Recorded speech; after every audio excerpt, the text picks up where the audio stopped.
So I actually love that aspect about you that you worked for the bureaucratic structures, you worked for corporations, you defended them, you learned the ins and outs. You didn't like what you saw, and then you let your moral compass guide you, and now you're working against them. Does that happen often with lawyers? There are a lot of people that switch sides. There's all different types of ways to make a living. There's money in everything that you could imagine nowadays, especially with the internet. And there's definitely a lot of people, a lot of my colleagues from the big firms ultimately started their own firms. It's a different lifestyle. I really loved it. I really, really loved being a corporate lawyer. And what would be unfathomable today, you'd have to pay me $10 million to have the lifestyle I had then, because it's just such a different world. I was a pre-COVID lawyer, so I'm a fossil because I'm the last person that before AI I was practicing. Literally, there was no AI. And now it's like, if you're not using it, you're committing malpractice.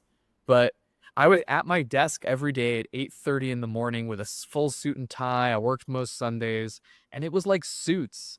There was no Meghan Markle princess walking around, but there were a lot of beautiful people, a lot of really competent, young, talented attorneys that I would work with, and we were able to go to fun happy hours.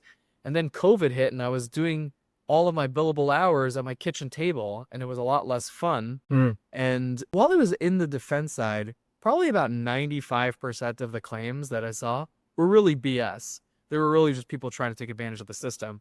But there were about 5% of the claims that I really lost sleep over, where people were just getting railroaded by the system. I represented banks, like I said, so I remember there was one widow and her husband had like taken on more debt. She didn't even know what was going on. She was like an elderly person, and I kicked her out of her own house. I did that. And like I'm getting into attaboys and the good jobs from my superiors because like I wrote this amazing motion to convince the court that she owes the money and she's got to get the hell out of her house. Not like eviction, it was just the mortgage note, but ultimately that would lead to her eviction if she's proved to be in default. And I really lost sleep over that. And I'm no Jesus. He was cool. But those kinds of things after a while, they really take the wind out of your sails. Mm. And now that I represent people against corporations, I get to really go with gusto with every case that I have. Right. And yeah, And you're so much happier because you feel like you're actually helping people. I'm happier because I'm helping people. My grandmother who survived the Holocaust told me to start my own firm from like day one.